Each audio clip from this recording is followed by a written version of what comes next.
Enquanto você ouve isto, cartórios em todo o Brasil estão processando inventários. Famílias estão vendendo imóveis às pressas para pagar uma dívida que não contraíram, para um credor que não escolheram, dentro de um prazo que não negociaram. Esse credor é o Estado.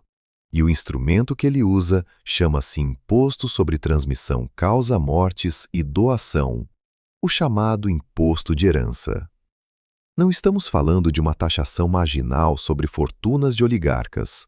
Estamos falando de um mecanismo fiscal que, nas mãos erradas, e os legisladores brasileiros estão com as mãos muito ativas neste momento, pode consumir entre 15% e 21% de tudo que você construiu em vida antes que seu filho coloque a chave na fechadura da casa que você deixou para ele.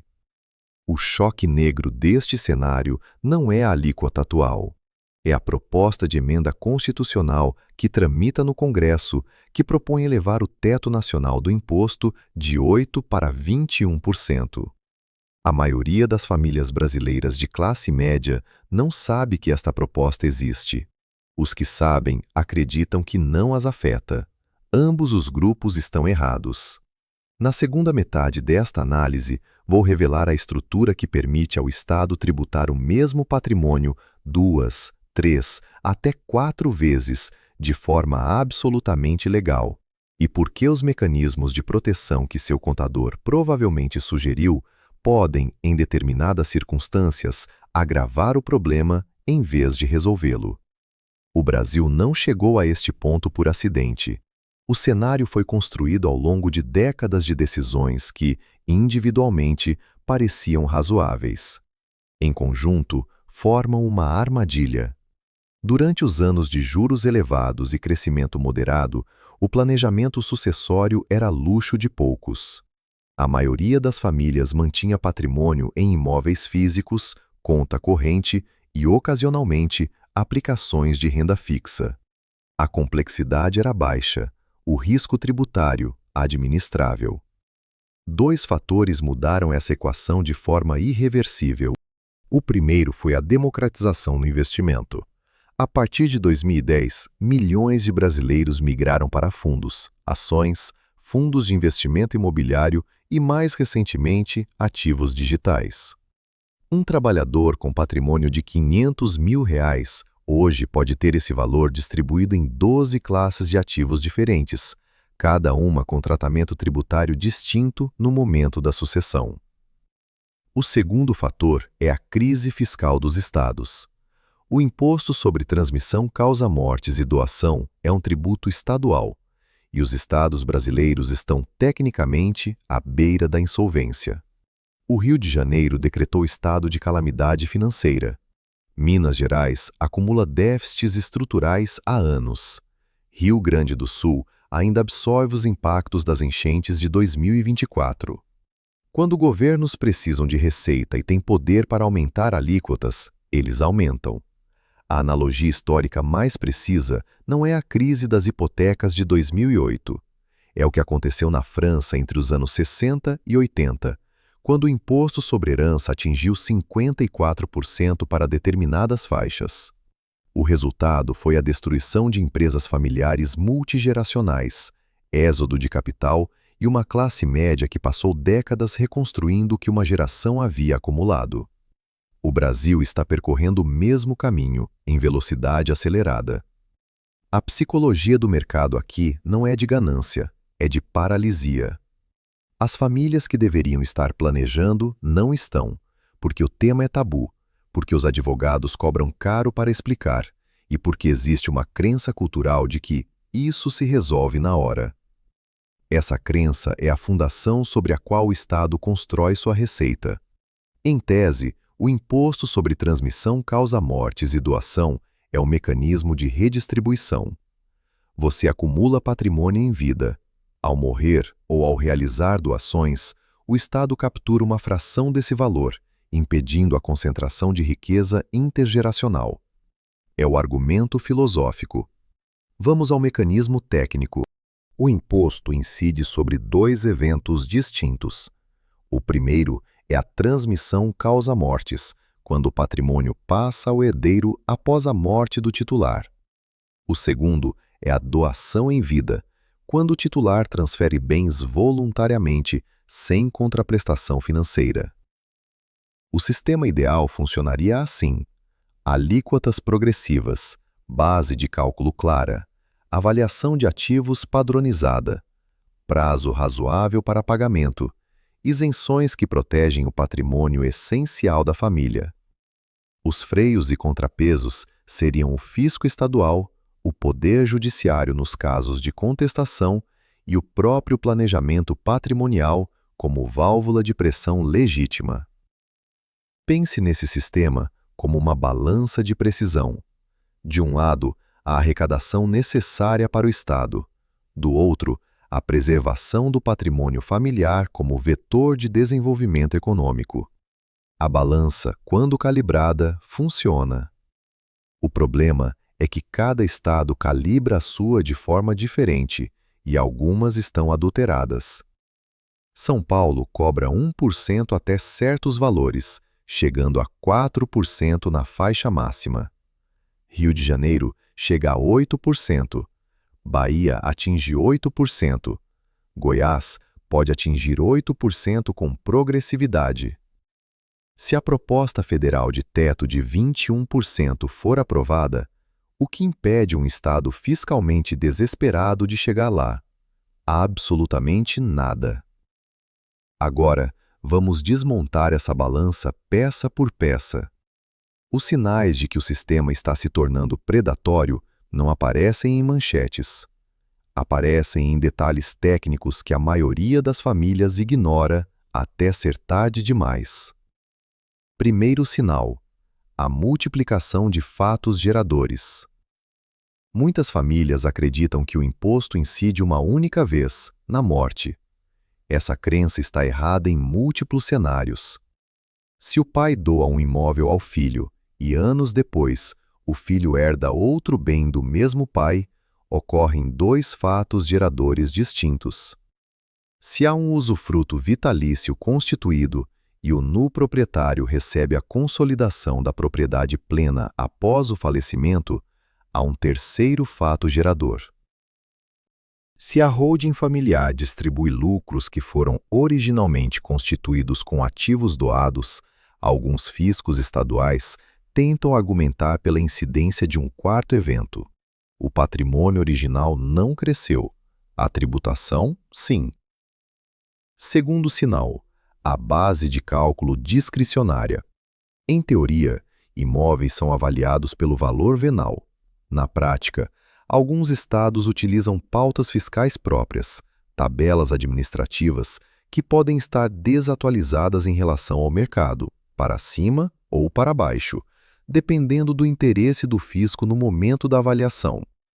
Participações societárias em empresas fechadas são avaliadas por patrimônio líquido contábil, que pode ser substancialmente diferente do valor econômico real. Ativos no exterior entram em zona de disputa jurisdicional. Não existe um manual único, existe discricionariedade, e discricionariedade é custo oculto. Terceiro sinal: os prazos do inventário como mecanismo de pressão. O prazo legal para abertura de inventário no Brasil é de 60 dias a partir do falecimento. Famílias que pedem o prazo pagam multa. A multa varia por estado. Pode chegar a 20% do imposto devido, acrescida de juros.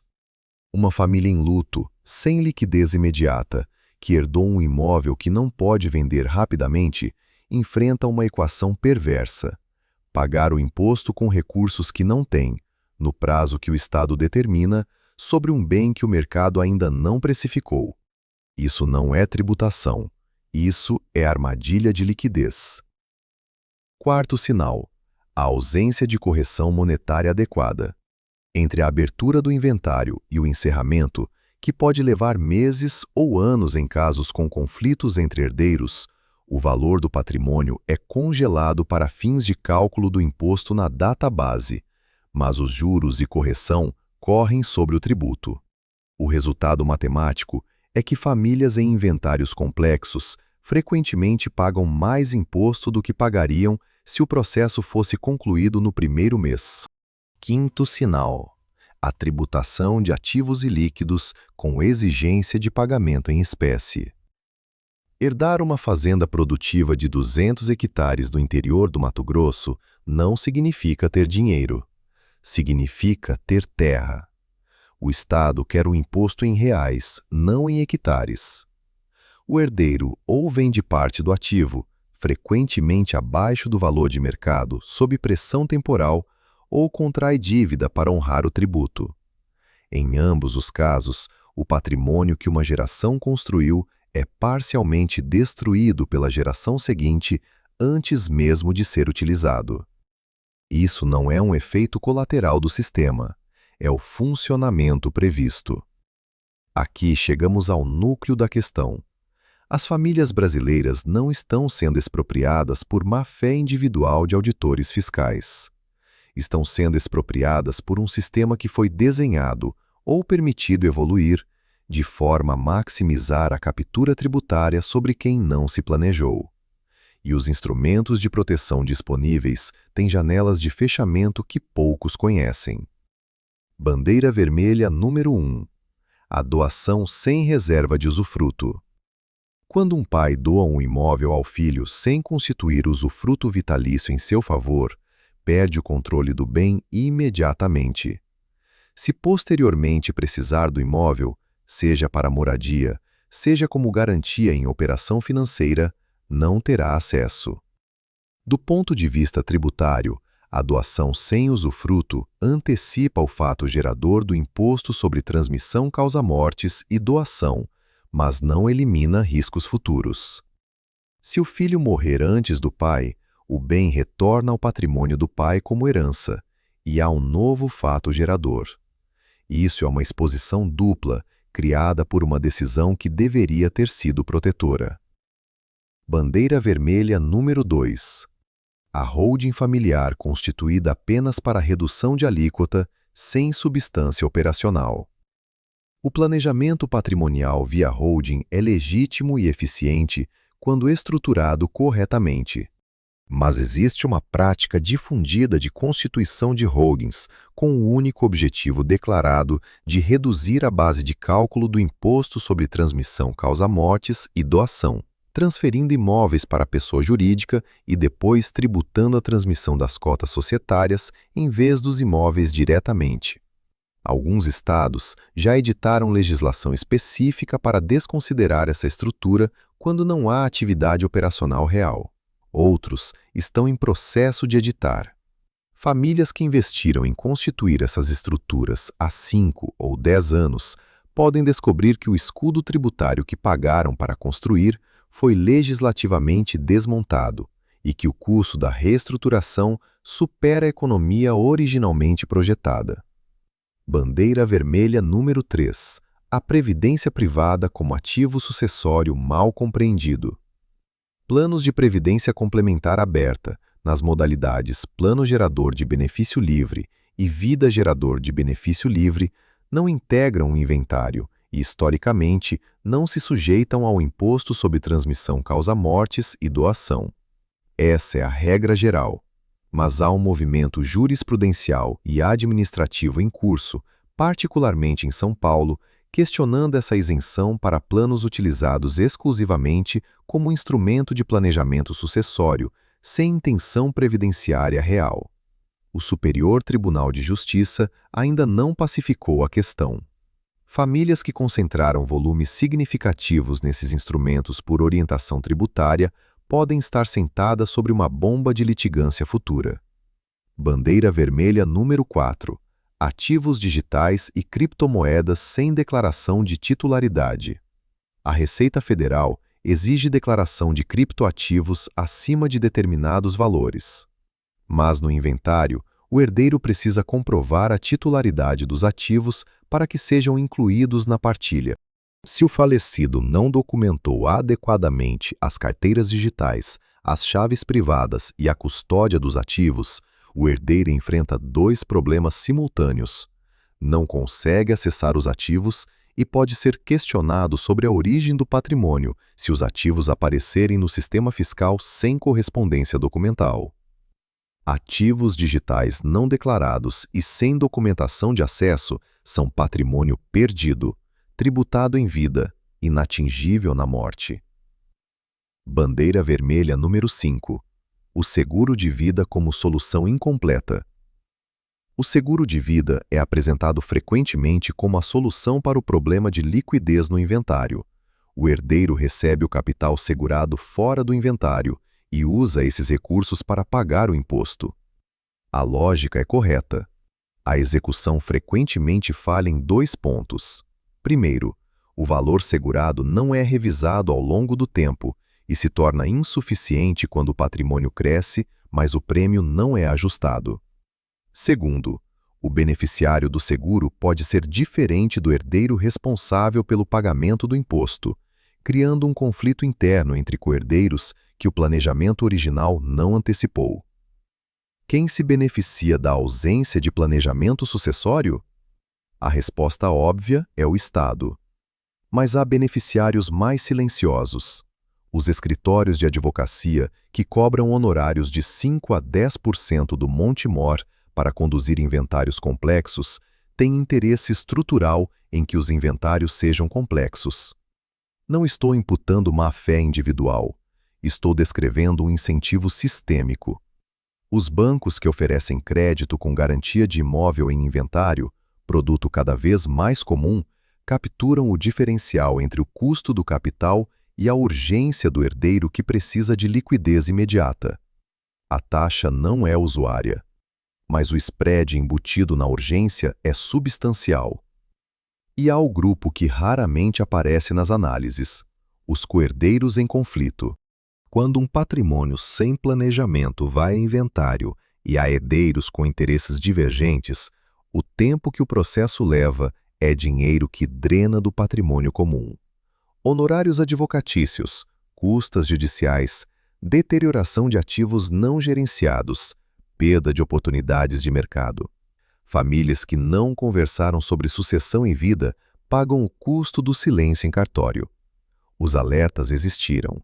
Contadores, advogados especializados, planejadores financeiros certificados, todos têm as ferramentas para proteger o patrimônio.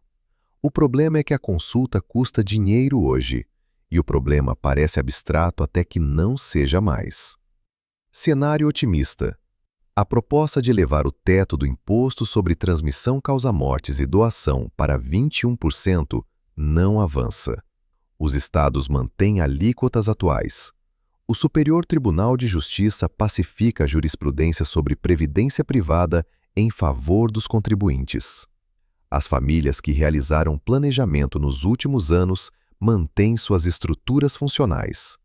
A probabilidade desse cenário, considerando o histórico fiscal brasileiro e a pressão sobre as finanças estaduais, é baixa, inferior a 30%.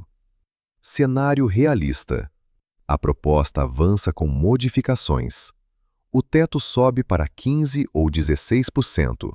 2 ou 3 estados pioneiros, os mais endividados, adotam alíquotas próximas ao novo teto nos primeiros 2 anos após a aprovação. Famílias sem planejamento perdem entre 20% e 40% do patrimônio líquido transmissível para tributos, honorários e custas. Empresas familiares de médio porte são forçadas à venda parcial de ativos para honrar obrigações sucessórias. Esse é o cenário mais provável. Cenário catastrófico. Crise fiscal aguda em múltiplos estados simultaneamente. Elevação agressiva de alíquotas, combinada com restrição de planejamento via medidas legislativas estaduais. Questionamento judicial em massa das estruturas de holding existentes. Congestionamento do sistema judiciário com disputas de avaliação de base de cálculo. Destruição acelerada de patrimônio familiar de classe média em escala suficiente para impactar o mercado imobiliário regional. Improvável como cenário imediato, mas não impossível em horizonte de 10 anos sem reforma tributária estrutural. O Brasil não está sozinho nessa trajetória. Portugal elevou a isenção do imposto de selo sobre heranças entre cônjuges e descendentes diretos. movimento oposto ao brasileiro. A França mantém alíquotas altas, mas com isenções substanciais e planejamento centenário de proteção. Os Estados Unidos discutem elevação do imposto federal sobre heranças, mas com isenção de base na ordem de 13 milhões de dólares por indivíduo, uma magnitude incomparável com a realidade brasileira. O que isso significa na prática? Capital brasileiro com mobilidade suficiente migra. Não necessariamente o titular, mas o patrimônio.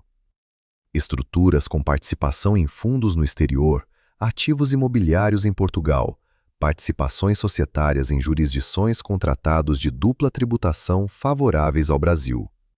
Quem tem acesso a esse planejamento transfronteiriço, acessa. Quem não tem, e essa é a maioria, fica exposto. A ironia estrutural é que a elevação de alíquotas que visa aumentar a arrecadação pode, a médio prazo, reduzir a base tributável, à medida que patrimônio organizado migra para estruturas protegidas e patrimônio desorganizado é destruído no processo sucessório antes de gerar riqueza tributável na geração seguinte. O imposto sobre transmissão causa mortes e doação não é uma conspiração. É algo mais insidioso. É um sistema racional, do ponto de vista do arrecadador, que opera na zona cega da maioria das famílias brasileiras. Cada componente tem justificativa técnica. A progressividade existe em nome da equidade. Os prazos existem em nome da eficiência administrativa. A discricionariedade na avaliação existe em nome da adaptabilidade. Mas o resultado agregado é que o patrimônio construído por uma geração chega à seguinte: reduzido, fragmentado e frequentemente litigioso. A proteção existe, o planejamento funciona. Os instrumentos, doação com usufruto, holding com substância operacional, previdência bem estruturada, seguro de vida calibrado, testamento com partilha em vida, estão disponíveis e são legais. A janela para utilizá-los está aberta agora, mas janelas fecham. E a frase que você deve carregar desta análise é esta: o Estado não precisa expropriar o que você construiu. Ele só precisa esperar que você não planeje, e o tempo fará o trabalho por ele.